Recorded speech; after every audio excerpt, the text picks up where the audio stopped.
Bonjour, chers FSE, bienvenue à cette nouvelle rencontre.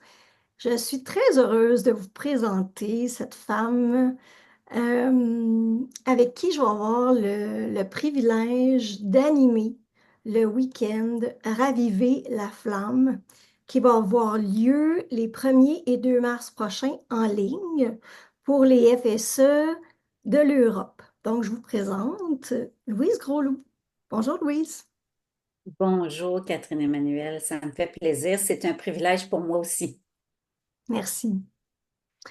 C'est important pour nous de faire cette rencontre-là pour que les femmes découvrent, nous découvrent chacune et nous découvrent ensemble aussi dans notre énergie commune. Puis parce qu'on va passer un week-end avec les FSA qui vont s'inscrire. Ben, c'est important de savoir avec qui on va plonger dans cette thématique qui est quand même ben, qui est douloureuse, qui est particulièrement difficile à aborder, le Mhm. deuil de la maternité. Mm. J'aimerais tout d'abord, Louise, que tu te présentes, que tu nous dises pour commencer, que tu nous partages ton background un peu au niveau travail.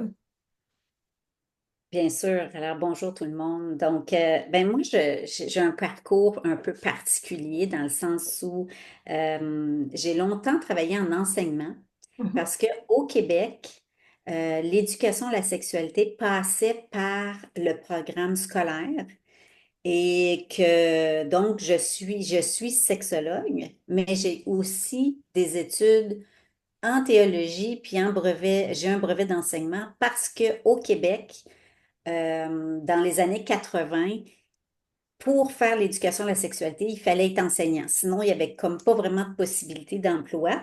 Mais depuis que l'Ordre des sexologues du Québec est devenu un ordre en 2013, ben, c'est possible maintenant de faire de l'accompagnement individuel auprès des personnes. Et donc, c'est ce que je fais depuis 2018. Donc, depuis 2018, j'offre des rencontres d'accompagnement et de soutien à des personnes majoritairement femmes, mais j'ai des clients masculins, des couples. Et donc, avant ça, j'ai eu tout un parcours en enseignement, tant au primaire qu'au secondaire. Et j'ai accompagné aussi des professeurs qui étaient, disons, inconfortables avec le sujet, hein, d'enseigner l'éducation à la sexualité. C'est encore le cas aujourd'hui. Et donc, actuellement, ben, j'accompagne surtout des femmes qui ont des difficultés au niveau, par exemple, de la baisse du désir, des difficultés relationnelles avec les hommes, des ruptures amoureuses, des victimes de violences conjugales ou sexuelles.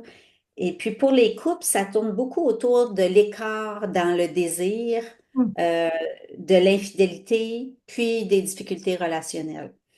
Euh, donc, mon approche, c'est vraiment humaniste, puis basée sur la thérapie de l'acceptation et de l'engagement, dont peut-être on parlera. Mais en gros, je continue ma formation continue toujours. Donc, depuis 2018, j'ai l'impression d'avoir refait mon diplôme de baccalauréat parce que j'ai fait la première année, je pense que j'ai fait plus de 60 heures de formation, puis ça continue à chaque année, j'en fais à peu près 30 pour continuer à développer des habiletés, pour découvrir des nouvelles approches. Mais je suis vraiment quelqu'un qui pense que l'intervention, c'est beaucoup un art, c'est pas une technique. Moi, c'est un peu mon approche. Mhm. En gros, c'est à peu près ce que je fais. Je travaille encore à peu près 4 jours semaine OK. Donc, est-ce avec une que, équipe de sexologues. avec Aussi, une je équipe, travaille en équipe, oui. Oui, nous sommes 30 sexologues qui travaillons ensemble dans une clinique, puis on fait des rencontres de partage, de co-développement aussi. donc tu es Donc, en ça, c'est présentiel, est-ce que tu es en virtuel aussi? les deux, les deux. Je fais à peu près moitié-moitié. Depuis la pandémie, c'est pas mal moitié-moitié. OK. Ben, merci pour cette présentation. un peu plus professionnelle. Puis, tu sais, tu m'inspires à faire la même chose parce que ça ne veut pas dire que les femmes, toutes les femmes qui vont tomber sur cette rencontre, cette entrevue me connaissent. Donc, je suis Catherine Emmanuelle Delille. Je suis thérapeute en relation d'aide par la NDC, qui est une approche humaniste également. Et je suis la créatrice de femmesansenfants.com, un blog qui parle des femmes sans enfants par choix et par circonstances de la vie, qui existe déjà depuis 12 ans. Mais pourquoi, en fait, hein, qu'est-ce qui m'a amené à faire ce blog-là et qu'est-ce qui nous rejoint aussi? Mm. En tant que femme, Mhm. c'est très important de le dire. C'est loin d'être anecdotique. C'est qu'on est toutes les deux des femmes sans enfants. Donc, rapidement, moi, j'ai appris à 14 ans que je ne pourrais jamais avoir d'enfant parce que je souffrais d'une ménopause précoce. Donc, et moi, je voulais des enfants, mais pas à tout prix, c'est-à-dire que j'ai jamais eu le désir d'adopter, ni le désir là, d'avoir recours au processus plus médicaux pour avoir des enfants. Et tout de suite, moi, je l'ai su instinctivement que je devrais faire le deuil. C'est étrange, mais je l'ai su à 14 ans que ce serait mon chemin. Puis c'est devenu mon chemin de vie, euh, d'accompagner les femmes qui sont confrontées à ça, à ce deuil immense. Tout Donc, à fait. ici, c'est important de dire, je suis une femme célibataire, hétérosexuelle. Et voilà. Donc, je te laisse, Louise, te présenter un... Absolument. C'est Oh, drôle à t'écouter. Je viens de faire un nouveau lien. oui. Je vais le dire tantôt, oui. Alors, moi, j'ai 62 ans. Ben, je vais avoir 62 ans, pardon. Au moment où vous allez peut-être écouter la vidéo, je vais avoir cet âge. J'ai jamais eu d'enfant. J'en ai toujours voulu. Euh, Par circonstance, d'abord par endométriose. J'ai souffert d'endométriose, mais je l'ai su seulement à la fin de la trentaine. J'étais déjà à la fin de ma trentaine, donc déjà tardivement, parce qu'au Québec, je ne sais pas trop en France, mais je pense qu'en France aussi, ça a été long avant, et c'est encore long avant de diagnostiquer Oui. l'endométriose chez les femmes. Donc, j'ai jamais eu d'enfant, jamais eu de fausse couche, j'ai jamais reçu le fameux bon, tu es enceinte, là, le Est-ce fameux que test de aussi? Ouais. grossesse, là, voilà. J'ai jamais vécu avec un homme ayant des enfants non plus. Je suis hétérosexuelle, je suis en couple maintenant depuis 18 ans avec quelqu'un qui n'a pas eu d'enfant non plus. Ça aussi, c'est une autre dimension, mais souvent, ça nous amène. Donc, j'ai pas eu le statut de belle-mère. Mhm. Euh, j'ai fait des tentatives à l'inverse de toi de démarches médicales pour être enfant, pour avoir un enfant. Ça n'a jamais fonctionné. J'ai fait des démarches assez avancées en adoption, puis j'ai reculé, voyant que mon partenaire de l'époque était absolument pas assez engagé. Et j'ai par ailleurs, et c'est là le lien, très jeune été confrontée au deuil. Donc, j'avais 16 ans. Toi, tu avais 14 ans quand tu as pris conscience de j'aurai pas d'enfant. Moi, c'était un autre niveau, un deuil différent. Mais ça m'a amené tout de suite ma quête de sens. Alors, moi, je dirais que ma vraie quête a commencé à 16 ans, bien avant la quête de oh, mais je ne serai pas mère. J'avais eu un deuil assez important qui faisait que je m'intéressais à la question du sens de la vie, euh, la mort, l'expérience de la mort, tout ça. Et ben, ça, ça nous relie, je pense, sans le savoir. On ne le savait pas, en fait, on connaissait pas nos parcours quand moi, je suis tombée sur une publication de Catherine Emmanuel qui cherchait une sexologue, au fond. Euh, et moi, ce qui m'a attirée dans son message, c'est qu'elle disait qu'elle voulait une sexologue qui n'avait pas eu d'enfant, qui avait eu l'expérience sans enfant. Puis moi, qui a une expérience, c'est-à-dire qu'il y a un vécu où je comprends, donc, j'ai un ressenti j'ai des expériences de femmes sans enfants, au-delà de la connaissance intellectuelle des enjeux qui entourent ça. Donc, c'est ça qui m'a interpellée. Puis, en plus, on a découvert qu'on avait beaucoup de valeurs communes. Donc, tu as nommé qu'on avait une approche humaniste. Oui, On est toutes les deux des femmes avec une approche féministe, d'ouverture, qui croyons beaucoup à la solidarité entre les femmes. oui. Donc, sensible au vécu des femmes. Alors, c'est tout ça qui nous a rapprochés. Puis Mhm. moi, quand tu m'as parlé de ton approche, ce que tu offrais aux femmes, ça m'a tenté de dire, OK, j'essaie d'être une accompagnatrice pour ces femmes-là dans un autre, je dirais, rôle, parce que mon rôle habituellement est de l'ordre de l'accompagnement dans une démarche dite thérapeutique, tandis que là, c'est plus un groupe de soutien puis d'une expérience pour un week-end qui peut mener à plus, mais ça m'intéressait vraiment beaucoup de vivre cette expérience-là avec toi puis des femmes. Super. Mais tu sais, tu parlais de vécu, ça m'a rejoint là. C'est pas, notre vécu, c'est pas, on a une connaissance théorique, mais ce qu'on porte, c'est un vécu expérientiel de l'intérieur de ce que c'est être une Oui, femme sans enfant qui en voulait oui, absolument. toutes sortes de raisons qu'il n'a pas pu en avoir.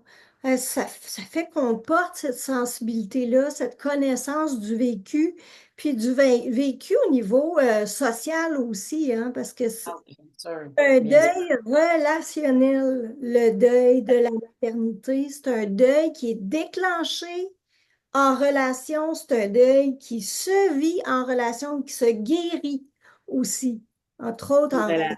relation thérapeutique.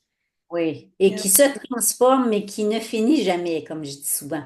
Il se transforme, ce deuil-là, mais il ne se termine pas parce que on peut pas l'extirper de notre vie, là. On peut pas Ben oui, puis tu sais, dans l'entrevue, la rencontre qu'on a fait pour se préparer à cette discussion-là, c'est souvent la vision que les gens ont du deuil, c'est que, tu sais, j'utilisais l'image, tu mets ça dans un dossier, dossier réglé, Oui, ça sur la tablette, puis on n'en parle plus. À un moment donné, ça va être ça, mon deuil. Mais non, c'est, non. ça devient intégré dans ta vie et Mhm. avec le temps, mais pas juste avec le temps, hein. Il y a un travail de deuil à faire. C'est pas magique. Et Non, non, non, le non. danger, justement, de se dire, ben, je vais laisser le temps passer, puis ça va finir par se régler. Mais ça, c'est une fausse croyance. Parce que Oui, c'est important d'être active dans son deuil, et faire le travail de deuil. Mais le début du travail de deuil, c'est de trouver un espace pour en parler et un espace sécuritaire.